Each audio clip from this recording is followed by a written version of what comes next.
बात होगी राज्यसभा में पेश हुए वक्फ बिल की। जानेंगे वक्फ बिल पर क्या आई विपक्षी प्रतिक्रिया।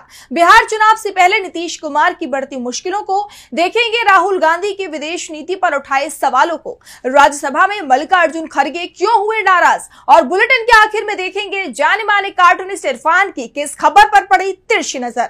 लेकिन दिन भर की तमाम बड़ी खबरों से पहले एक नजर आज की सुर्खियों पर। पश्चिम बंगाल में 25,753 शिक्षकों की बर्खास्तगी का आदेश बरकरार। सुप्रीम कोर्ट बोला सिलेक्शन प्रोसेस गलत। सीएम ममता बोली व्यक्तिगत तौर पर फैसला स्वीकार नहीं। थाईलैंड के 2 दिवसीय दौरे पर पीएम मोदी। पीएम शिवन्ना के साथ द्विपक्षीय वार्ता। बिम्स्टेक समिट में शिरकत करेंगे पीएम मोदी।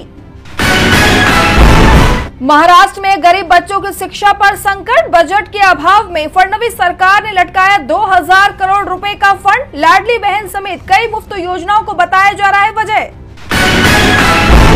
और लाल निशान पर बंद हुआ शेयर बाजार। 322 अंकों की गिरावट के साथ 76,295 पर बंद हुआ सेंसेक्स। वहीं 82 अंकों की गिरावट के साथ 23,250 पर बंद हुआ निफ्टी।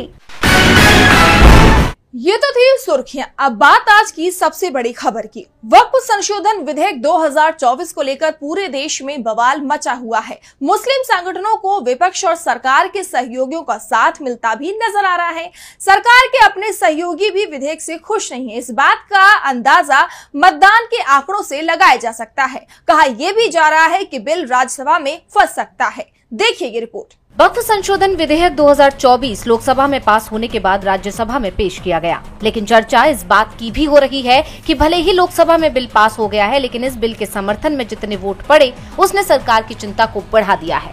करीब 12 घंटे लंबी बहस और तीखी नोकझोंक के बाद विधेयक के पक्ष में 288 वोट पड़े, जबकि विपक्ष में 232 सांसदों ने मतदान किया, जिससे मोदी सरकार को करारा झटका लगा है, क्योंकि एनडीए के पास कुल 292 सांसद हैं।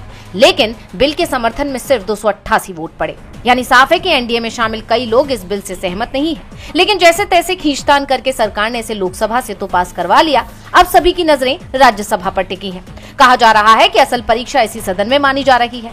दरअसल राज्यसभा में एनडीए का बहुमत जरूरी संख्या पर ही स्थिर है।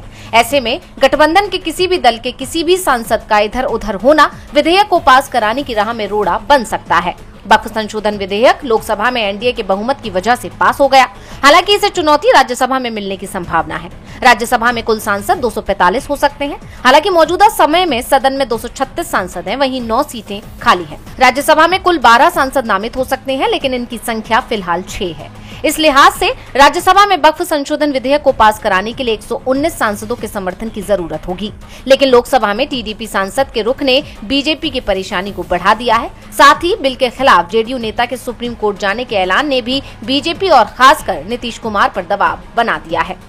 राज्यसभा में बिल पास होगा या नहीं ये तो आने वाले वक्त में ही पता चल पाएगा। लेकिन इस बिल को लेकर विपक्ष की तीखी प्रतिक्रिया सामने आई है। लोकसभा से वक्फ संशोधन बिल पास होने के बाद राज्यसभा में पेश किया गया। केंद्रीय अल्पसंख्यक कार्य मंत्री किरेन रिजिजू ने बिल को सदन के पटल पर रखा। इस दौरान सदन में काफी तीखी बहस देखने को मिली। देखिए ये रिपोर्ट। वक्फ बिल पर बहस थमती नहीं दिखाई दे रही है। संसद से लेकर सड़कों तक इस बिल का विरोध देखा जा रहा है।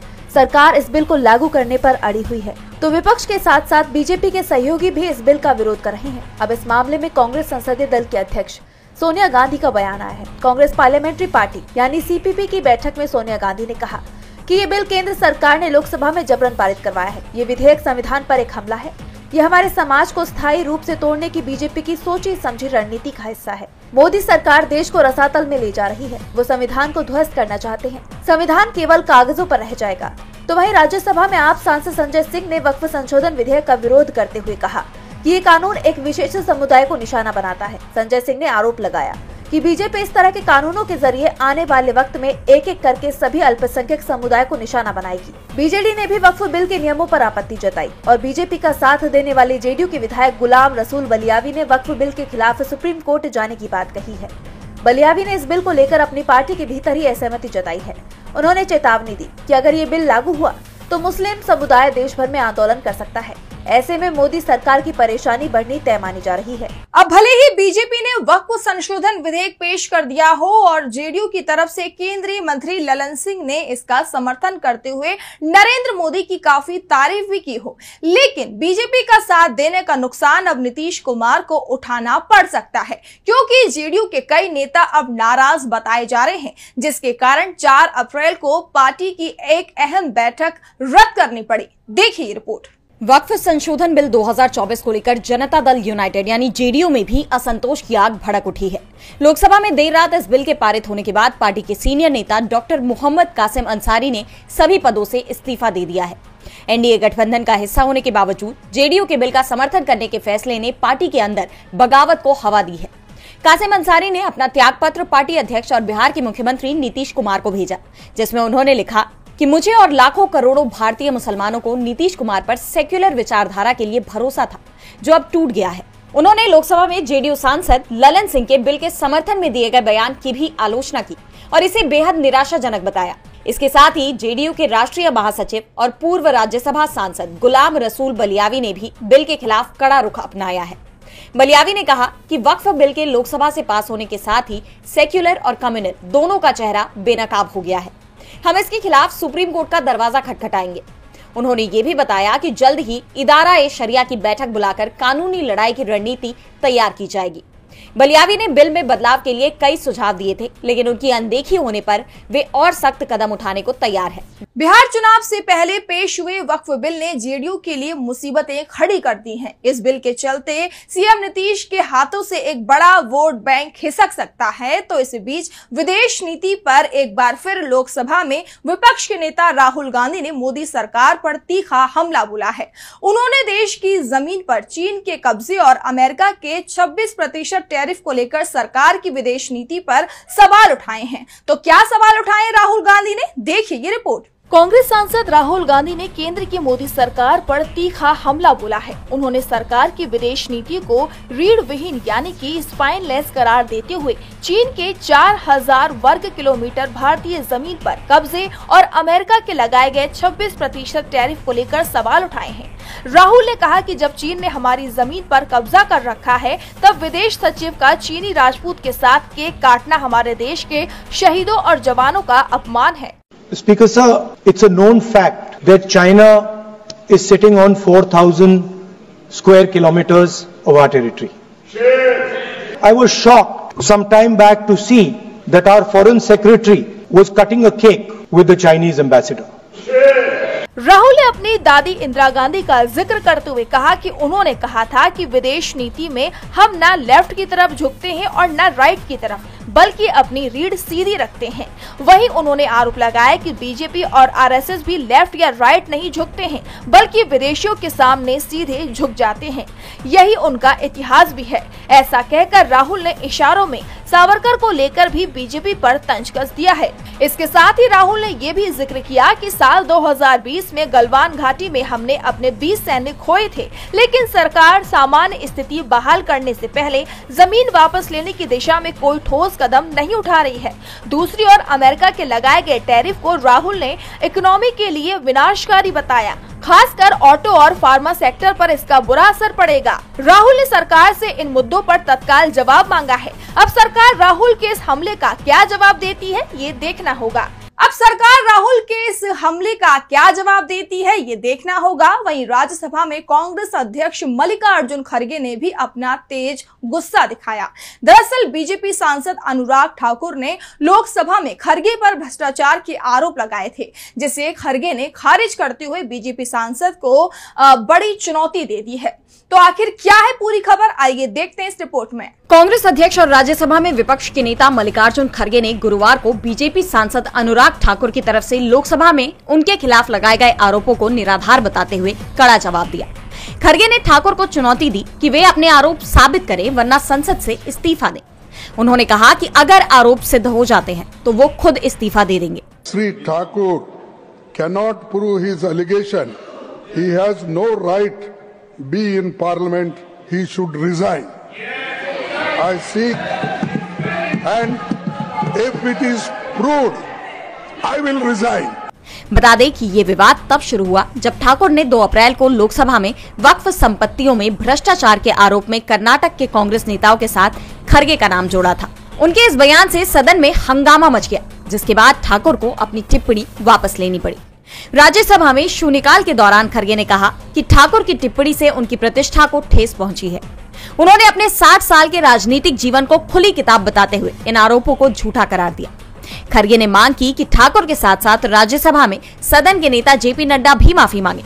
उन्होंने कहा कि भले ही ठाकुर ने टिप्पणी वापस ले ली, लेकिन मीडिया और सोशल मीडिया पर यह मुद्दा फैल चुका है, जिससे नुकसान हो चुका है। खरगे ने ठाकुर के आरोपों की निंदा करते हुए कहा कि बीजेपी सांसद को सबूत पेश करने चाहिए, वरना उन्हें संसद में रहने का अधिकार नहीं है। इस मुद्दे पर विपक्षी सदस्यों ने सदन से वॉकआउट भी किया। इस घटना से सदन का माहौल काफी गर्मा गया। खरगे के तेवर ने बीजेपी सांसद की मुश्किलें बढ़ा दी हैं, तो अब सुप्रीम कोर्ट के जजों को सीजेआई ने बड़ा आदेश दिया है। दरअसल सीजेआई संजीव खन्ना ने सुप्रीम कोर्ट के जजों को आदेश दिया है कि अब सभी जजों को अपनी संपत्ति का ब्यौरा सार्वजनिक करना होगा। तो आखिर क्यों दिया है ये आदेश, जानने के लिए देखिए ये रिपोर्ट। सुप्रीम कोर्ट के सभी 34 जजों ने न्यायपालिका में पारदर्शिता और जनता का भरोसा बनाए रखने के लिए पदभार ग्रहण करते समय अपनी संपत्ति का ब्यौरा सार्वजनिक करने का फैसला किया है। 1 अप्रैल को हुई फुल कोर्ट मीटिंग में चीफ जस्टिस संजीव खन्ना की मौजूदगी में यह निर्णय लिया गया।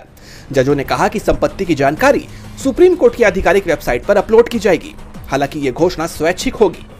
फिलहाल सुप्रीम कोर्ट में 33 जज कार्यरत हैं, वहीं 1 पद खाली है। इनमें से 30 जजों ने अपनी संपत्ति का घोषणा पत्र कोर्ट को सौंप दिया है, लेकिन इसे अभी तक पब्लिक नहीं किया गया।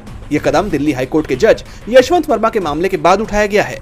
14 मार्च को जस्टिस वर्मा के सरकारी बंगले में आग लगने के बाद फायर सर्विस टीम को वहां अधजले नोट मिले थे। इस विवाद के बाद सुप्रीम कोर्ट की सिफारिश और राष्ट्रपति की मंजूरी से जस्टिस वर्मा को दिल्ली हाईकोर्ट से इलाहाबाद हाईकोर्ट ट्रांसफर कर दिया गया था। हालांकि इलाहाबाद हाईकोर्ट के चीफ जस्टिस को निर्देश दिया गया है कि फिलहाल यशवंत वर्मा को कोई न्यायिक कार्य न सौंपा जाए। बताते चले कि मामले की जांच सुप्रीम कोर्ट की 3 जजों वाली आंतरिक कमेटी कर रही है। जानकारी के मुताबिक जस्टिस वर्मा की पेशी जल्द हो सकती है। ये कदम न्यायिक जवाबदेही को मजबूत करने की दिशा में अहम माना जा रहा है। एक तरफ सुप्रीम कोर्ट ने जजों के लिए नियम लागू किया है, तो अमेरिका ने भारत पर जवाबी टैरिफ लागू कर दिया है। अमेरिकी राष्ट्रपति डोनाल्ड ट्रंप की टैरिफ की घोषणा से दुनिया भर के देशों में तनाव पैदा हो गया है। कहीं विरोध के सुर उठ रहे हैं, तो कहीं चिंताएं दिखाई दे रही हैं। आर्थिक जगत से लेकर राजनीतिक गलियारों तक ट्रंप के टैरिफ की चर्चा की जा रही है। तो कैसे ट्रंप के टैरिफ ने मचाया बवाल, जानने के लिए देखिए ये रिपोर्ट। अमेरिकी राष्ट्रपति डोनाल्ड ट्रंप के फैसलों से लगातार विवाद छिड़ता दिखाई दे रहा है, लेकिन वो पीछे हटने को तैयार नहीं है। अब उन्होंने दुनिया के तमाम देशों पर एक और टैरिफ बम फोड़ दिया है। डोनाल्ड ट्रंप ने रेसिप्रोकल टैरिफ लागू करने की घोषणा कर दी है। अमेरिका ने भारत पर 26%, यूरोपीय संघ पर 20%, चीन पर 34%, वियतनाम पर 46%, थाईलैंड पर 36%, जापान पर 24%, दक्षिण अफ्रीका पर 30% और ताइवान पर 32% टैरिफ लगाए हैं। इस घोषणा के दौरान खास तौर पर पीएम मोदी का नाम लेते हुए ट्रंप ने कहा कि भारत बहुत सख्त है, बहुत सख्त। प्रधानमंत्री मोदी अभी गए हैं। वे मेरे बहुत अच्छे दोस्त हैं, लेकिन मैंने कहा कि आप मेरे दोस्त हैं, लेकिन आप हमारे साथ सही व्यवहार नहीं कर रहे हैं। ट्रंप के बयान ने मोदी सरकार की मुश्किलें बढ़ा दी हैं। विपक्ष सरकार पर हमलावर है। उनका सवाल है कि सरकार इस मुद्दे पर क्या कर रही है। दरअसल ट्रंप ने जवाबी शुल्क का ऐलान ठीक उसी वक्त किया था जब पीएम मोदी अमेरिका दौरे पर गए थे। उस दौरान भी मोदी के रुख पर सवाल उठे थे, और अब जब ये टैरिफ लागू हो गए हैं तो इसका भारत के व्यापार पर बड़ा असर पड़ना तय है। भारतीय शेयर बाजार हो या वैश्विक मार्केट, हर जगह इसका असर दिखाई भी दे रहा है। इसे लेकर तमाम देशों में गुस्सा दिखाई दे रहा है। चीन ने अपने अधिकारों की रक्षा के लिए काउंटर मेजर अपनाने की बात कही है। वहीं इटली के प्रधानमंत्री जॉर्जिया मेलोनी ने भी अमेरिकी टैरिफ को गलत बताया है और कहा है कि इससे व्यापार युद्ध छिड़ सकता है। अब ट्रंप के इस फैसले से विश्व में क्या उथल पुथल मचती है?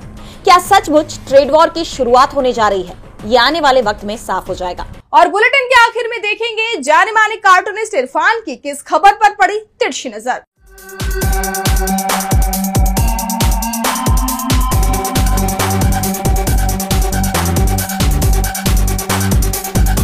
आधी रात को मुस्लिम वक्फ वोट पर डाका डल गया। जी हां, आधी रात को लोकसभा में मुस्लिम वक्फ वोट बिल को पास कर दिया गया और अब मुस्लिम वक्फ बोर्ड की संपत्तियां जितनी भी हैं वो अब मोदी सरकार की होंगी। ये सब मुमकिन नहीं होता अगर इस काम में दो लोग शामिल नहीं होते। नाम है चंद्रबाबू नायडू और नीतीश कुमार। इसलिए अब ये साफ हो गया कि मुसलमानों के सामने मुकाबले के लिए बीजेपी के अलावा अब दो लोग और हैं, जिनका नाम है नीतीश कुमार और चंद्रबाबू नायडू।